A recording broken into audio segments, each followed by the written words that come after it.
Hello, everybody. I am Andrea Loudon. I am a holistic nutritionist and health coach. And I have with me Lisa Santarelli from Fueled by Nutrition. And today we're going to talk about fitness in the realm of holistic nutrition. So, Yeah. welcome to the show. Thank you so much for having me. I'm excited to be here. Awesome. And just before we start, just a quick disclaimer, I'm not a personal trainer at all. I'm just basically going to be speaking quite candidly about my own experience with working out and with training. I've been working out now for about 17 years in and out of the gym, so I've had quite a bit of experience with that, and I am quite passionate about it as well. So yeah, just wanted to put that out there so that there aren't any questions, no misinformation or anything. And tell us about your experience with all, holistic nutrition courses that you've taken and that sort of stuff. Yeah, so I mean, I think one of the courses that we took that's most closely related to the industry of like fitness and sport is our sport nutrition course that we took. So in that, we certainly focus more on how to best optimize nutrition supplementation for fitness, right? So whether it be a sport or a particular sport, or perhaps people who are just more inclined to working out, lifting weights, cardio, and so on and so forth. So that was one of the courses that specified, or that really got into the nitty gritties. And then I've also taken a certification or certificate in fat loss. So that's another course that really focused and honed in more so on how to really lose weight, or lose fat rather, not so much weight, and kind of the difference with that as well. So yeah. Right, losing fat versus muscle, right? Yes, exactly. One of the key pieces, yeah, of fat loss. Cool. So we'll just hop right into the questions that I've prepared for you. Cool. So just starting out, like let's say I'm, wanting to begin working out and I've never really stepped my big toe in a gym or a boot camp class. How would I go about doing so? Yeah, that's a great question, Andrea. I know a lot of people are intimidated, especially by the gym environment. I hear that really, really frequently, actually. So I think it really depends on the individual, right? For myself, I mean, I started out, like I said, 17 years ago. I went to the gym.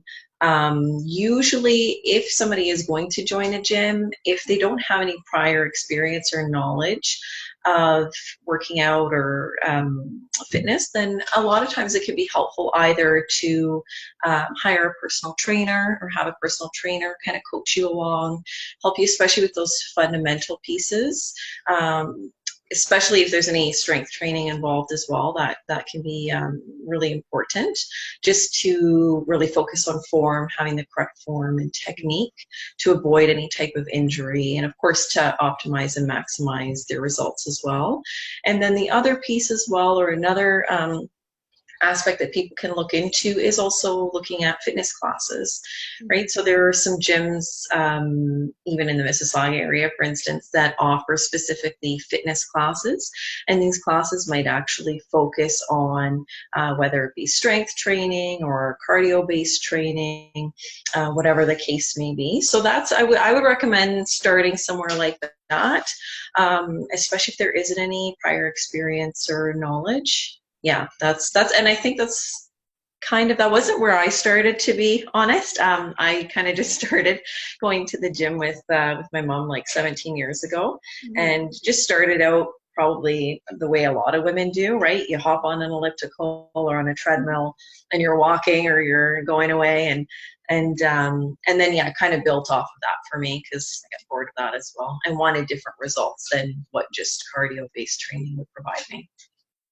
I hear you. I was the same. I think I was in university and I gained the freshman 15. Yeah, yeah. And my mom was like, We're going to the gym. Yeah.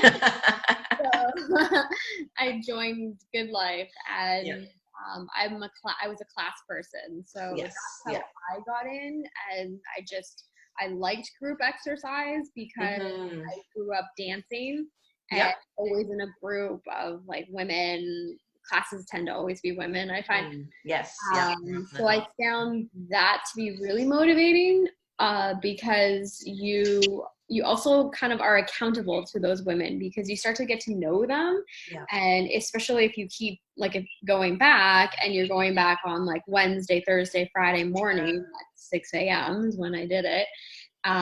So they kind of miss you when you miss the class, right? And they're Yeah. like, "Oh, where were you?" Yes. Yeah. So that could be a way in as well, Yeah. if you're kind of hesitant about the weight room and the Yeah. machine. Yeah.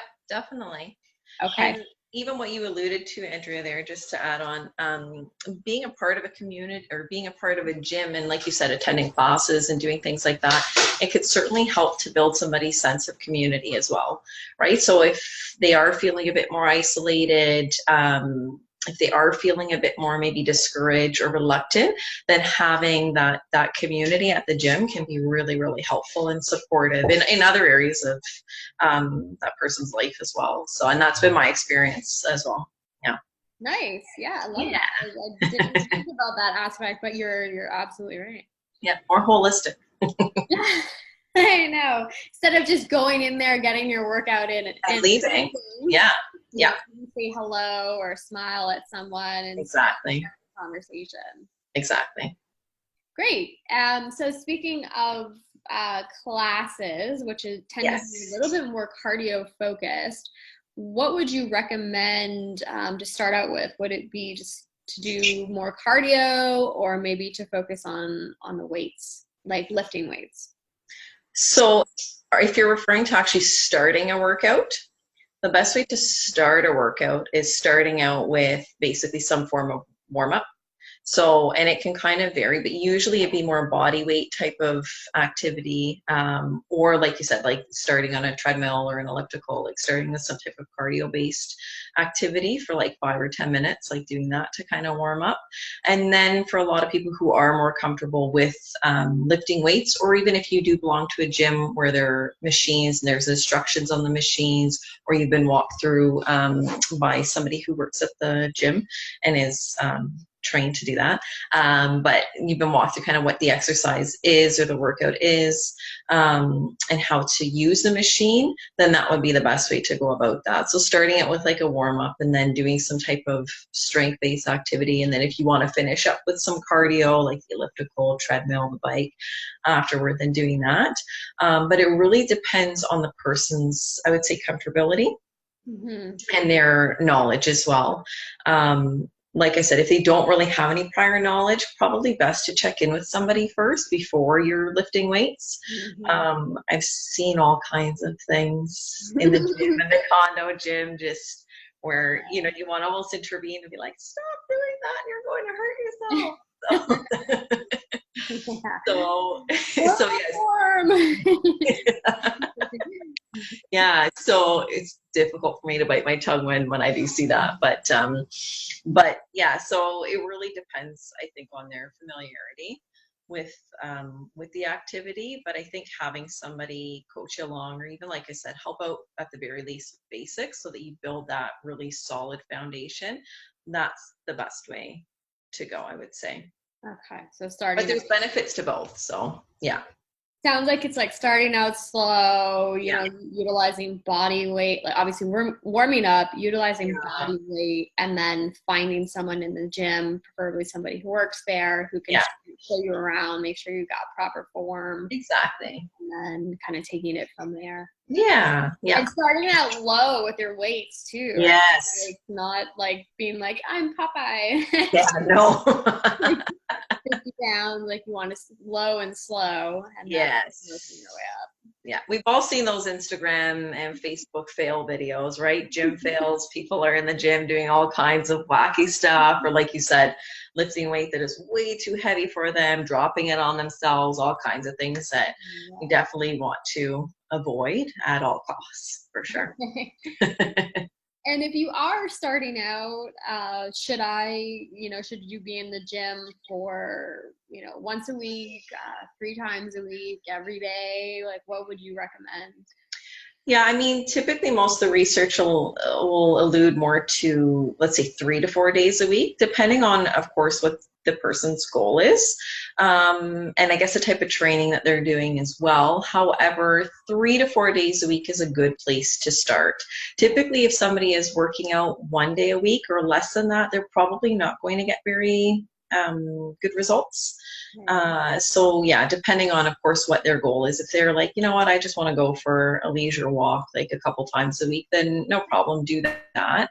But if somebody's looking to make actual changes and physiological changes to their body, then I think it would be best, about 3 to 4 days a week. And making sure you have those recovery days as well, especially when you're starting out, because that soreness sets in, and sometimes people can be so off put by that and discouraged. So yeah, so definitely having that awareness as well. Right. So keeping that in mind, when you are starting out, you're working different muscles that you probably haven't used in a really Yes. long time. Mm-hmm. And also thinking about a more holistic approach that being said, you don't always have to go to a gym. You don't always have to do like personal training. Yeah. Would you say that like a walk outside, or I'm just trying to think of something more like holistic-y. That's not a word. Or a swim, right? If you're going swim. Yeah, especially because the weather is getting a little bit nicer. Like, would that be equally as great in terms of like, not obviously you're not hitting the gym, you're not like really like pumping iron, but you're still moving your body. Yeah. Yeah, I think there's a multitude of benefits from, like you said, getting outside, especially to do some form of activity, right? We have, well, the sun is coming slowly but surely, but summer will be here soon. So definitely getting some of that vitamin D from the sun, getting that fresh air, right? Like those pieces also have a positive impact on mental health and overall well-being as well. So it doesn't always have to be super focused and directed on, like you said, lifting weights, lifting heavy, being in the gym. There's a lot of things that we can do outside of the gym as well. And even at home, there's a number of different like home exercises that people can implement as well, right? Using resistance bands, even purchasing some small weights for yourself, doing body weight activities, yoga, right? All you need is maybe like a yoga mat, maybe an instructional DVD, or go on YouTube or whatever the case is. I know a lot of people like Zumba, right? Because then that's something fun. They don't actually, the focus isn't there like, oh my gosh, I'm working out. So for some people who really dread working out, then, and there are many people out there like that, I know, I understand, but there's a number of different types of activities that they can implement into their daily regimen, or even, weekly, that would basically constitute more or less a workout. It's just the focus and the results would be probably slightly different if they're doing maybe some of those other activities. Yeah. And finding something that you love to do, right? Like if you're dreading going to the gym, then in my opinion, like you're not going to get those results that you're looking for. But if you thoroughly enjoy going, and maybe you have a buddy that you go with, and like you get to kind of catch up with them while you're there, then it's like a little bit more enticing to do the activity. But I think that is a big piece to the puzzle in terms of like seeing results and doing something that you love. Yeah. Because I know for myself, just like personally speaking, there were times where I didn't really like going to like the Good Life classes because they were super far, and like I was always late, and it was like always just this whole like escapade where I was just like, oh, I just don't even want to go. Yeah. And then I wasn't seeing results. So now I do more of like the Zumba type classes and the body jam, and where I get to dance and sort of tap into my inner child, and I've started to see results. So I think that's important as well. Yeah. And like you said, Andrea, too, that's going to, I mean, if you find an activity or if you find a program that you really love to do, then that's going to help to keep you consistent in it as well, right? So that's, and I think that's a main component that so many people miss out on is if there is any type of, if you do have goals related to your fitness, then consistency is the number one indicator of the outcome, right? So if you are consistent with any activity, then you are going to see results. Right. So that's a key piece as well. And like you said, if you really dread it, or like you said, you're always late and you always have to try and move your schedule around to make whatever class fit, and it's just not fitting in your life, then chances are you're not going to keep that going. So yeah, definitely. All right, cool. And because we are nutritionists, Yes. let's talk about what we should eat when we're, let's say we are working out 3 to 4 times a week. Yep. What, in your opinion, do you think somebody should be eating in order to keep the energy up and to keep fuel in a workout? Yep, that's a great question, Andrew. So in terms of nutrition, it depends, again, on what the activity is the individual's doing. However, we know overall with keeping blood sugars nice and stable and maintained, that's going to help us help to keep that energy maintained as well and sustain like a good level of energy. So for people that are eating a lot of sugar, a lot of garbagey foods that are spiking their blood sugar, bringing it back down and all that. If that's happening, then chances are you're not going to have a heck of a lot of energy to even go to the gym, to even do that home workout or even that Zumba class. So making sure that you're focusing on that. And then there's a number of ways that you can do that as well. So I know that there's a number of different diets out there and people have a lot of restrictions, right? So, I mean, a lot of what we talked about even in sport nutrition was focusing on, especially after there's any type of high intensity cardio workout, looking at implementing some combination of protein and then perhaps like a moderate glycemic carbohydrate after. That just basically helps to bring those adrenals back down to more of like a resting state, because and this does happen, and I've heard this, I mean, my mother says this all the time, be careful with your adrenals, be careful with your adrenals, don't work out too hard, right? Because when we are working out and when we are exerting at a level of maybe high intensity, whether it is lifting weights or doing some form of cardio activity or movement, that does put some stress and strain on the adrenals. Right? So that is increasing our stress hormones. However, that's not necessarily a bad thing. It's just making sure that we're eating within a half hour to an hour interval, I would say, or time period after our workout or after that activity, to make sure that we're able to bring those adrenals back down to a normal state at that point, instead of having your stress hormones continuing to run at a high level afterwards. So that's a really key component. But what I like to do is typically have some form of like protein and then carbohydrates after my workout. So that's usually when I'll utilize carbs, because I know people are pretty afraid of carbs nowadays. And for some people it doesn't work for them. So finding whatever, again, works best for you. But yeah, that's what I would do. So what would that look like? So if it's a piece of protein and some carbs, what would that look like for you? So typically if I'm having more of a strength-based day, maybe I'll do something like chicken breast with some veggies, of course, and some sweet potato. Okay. And I mean, it might not differ too much from when I'm having like a high intensity cardio day, but if I am, then sometimes what I do typically, to be honest, like especially after a cardio day, because I want to make sure that that I am getting something in me as quickly as possible, I'll have a shake. That's when I utilize protein shakes. Okay. So certainly, like I'll try to have at least maybe 20 grams of protein, if not more, based on whatever protein powder that I'm using.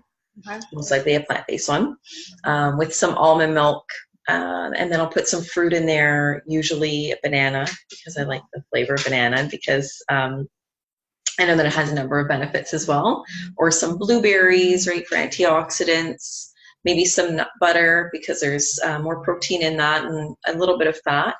But typically we want to try to reduce the amount of fats that we're eating up to 3 hours after our workout to help improve our recovery. So instead of having something that's high in fat, because it takes the body longer to process that, right? So so you're not getting the benefits of that quite as quickly. Okay. Yeah. All right. So a protein shake after cardio, and then after strength training, you want like chicken and veg and sweet potato or something. Yeah. All right. I'm just learning myself. What to do after I just did a big cardio sesh, so Yeah. but you know what? I'm fasting today, so Oh goodness. that's No a working out then. whole other story. Yeah. Great. And lastly, I just want to know how much you should be drinking in terms of water, like hydration, if you are doing 3 to 4 workouts a week. Should we be amping up the water when we've done a big cardio sesh or strength training session? What are your thoughts on that? Yeah. So, and that's one of the things I find that's really difficult for people is getting that water in. So 100% you want to be replacing whatever water you're basically, or whatever you're sweating out, you want to make sure that you're replacing that in water. So one good indicator or one good way of measuring that is getting on the scale, let's say before you do like a spin class. So getting on the scale and seeing what your weight is before compared to after, and then looking and seeing if you dropped weight in that time, that's water. Right. Right. So that's not actual weight. Right. And then that's great. Yes, that would be wonderful, right? Darn. Class, and then you drop 2 pounds, then you do another class, and there's another 2. Unfortunately, the body doesn't work that way. But if you are noticing that there is a difference in your weight before and after, really working on hydrating at that point. And I mean, there's a number of things people always, when they see how much water I drink, because I drink about 3 to 4 liters of water a day, sometimes 5. It depends really on my workouts as well, but that's just a need that I have. And then people will say, oh my goodness, but your minerals, yes, that's fine. I have a trace mineral supplement that I add to my water. And then there's a number of things that people can do as well, adding berries, blueberries, strawberries, whatever, lemon, lime, oranges to their water if they want a bit of flavor in there. If they're really like, I hate water and I hate drinking it, because I know that's the case for some people too. So yeah, but making sure that, I would say if you're working out, you probably want to be drinking about 500 mils. Okay. During a workout, depending on how lengthy it is and how strenuous it is as well. So this would be what, like 30 ounces? Oh, at 800 mils. Okay. Okay. So yeah, so at least drinking, at the very least, I'd say half of that, if not more. But then also listening to your body as well. It's just, for some people, their thirst cues are not really there, right? So, and I hear that from people, especially even athletes too, that a lot of times they're saying like, I'm not thirsty, so I don't think to drink. Right. So that's when it's good to put something in place, whereas let's say if you're doing cardio, if you're doing some type of high interval intensity training, like a HIIT routine, maybe after every minute or 2, whatever it is that you're doing, you're making sure that you're taking a couple sips of water. Okay. If you're on a treadmill or on the elliptical, every couple minutes, again, taking at least a sip of water. If you're doing strength training in between your sets, that's, you'll always see me, I have my massive water bottle that I bring water bottle. 40 ouncer. And so what I do is every time after I will finish a set, okay, I will make sure that I'm drinking some water. Okay. And do you flavor yours with anything, or is it just straight water? Mine is just straight water. Yeah. I'm boring like that. Like you just become immune to it, eh? Yeah. And I have my mineral supplement in here as well, most of the time. Yeah. And which mineral supplement do you use for your water? I use concentrates. Okay. Yeah. So that's been, that's worked for me quite well, actually. Yeah. What are your thoughts on Perrier at like carbonated water? Is that equally as good, or does it dehydrate you? I might have a bit of a bias. So, I mean, great for if you want to drink that outside of workouts, but I would recommend during workouts and probably just after as well, sticking with your normal, regular boring water. Yeah. But like I said, if you want to put some trace minerals or something in there for maybe a bit of flavoring, then I don't foresee that being an issue at all. But with carbonated beverages, just because of that deoxygenation, I don't even know if that's a word. I may have just made a word up. I don't know. I knew what you meant. So yeah, just with carbonated beverages, I would keep those away from workouts. I mean, if that's the only way that somebody can drink water, then okay, fine. Right. But I think flat water is the best way to go. Yeah. Okay. Cool. Do you have anything else you wanted to add to our community? No, you know what? I think it's just a matter of encouraging people to get started, right? Like wherever you're at, just start there. There's no judgment. There's no, yeah, try not to set like unrealistic expectations of yourself because we're all in this together. We all go through times where, like you said, Andrea, where we don't feel like working out, where whatever routine we were doing doesn't work for us anymore, where health challenges or crises or things come up. So just being really gentle with ourselves as well, a lot of self-love. And yeah, just focusing on what I guess like what brings you happiness and joy at the end of the day, right? You want to feel good during, maybe not totally during your work, you're not always feeling the greatest,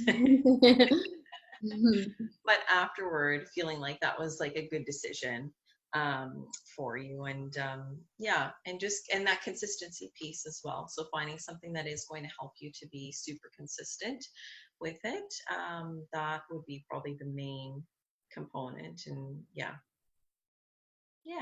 Awesome. Cool. So where can we find you online? So you can follow me on Instagram at Fueled by Nutrition. And I do have a Facebook page as well at Fueled by Nutrition. Those are probably the best options. My website is up and running also. So that's www.fueledbynutrition.com. Oh, and one key piece also is that fueled is the Canadian spelling. So that's 2 L's. Oh, okay. Yes. All right. I didn't know there was an American spelling. I realized that when I was going to register my business, there's already a Fueled by Nutrition, but different spelling. So that's what it is. 2 L's. Okay. All right. Yeah. 2 L's, guys. For the Canadians out there or / Americans who spell things a little bit differently. Different, exactly.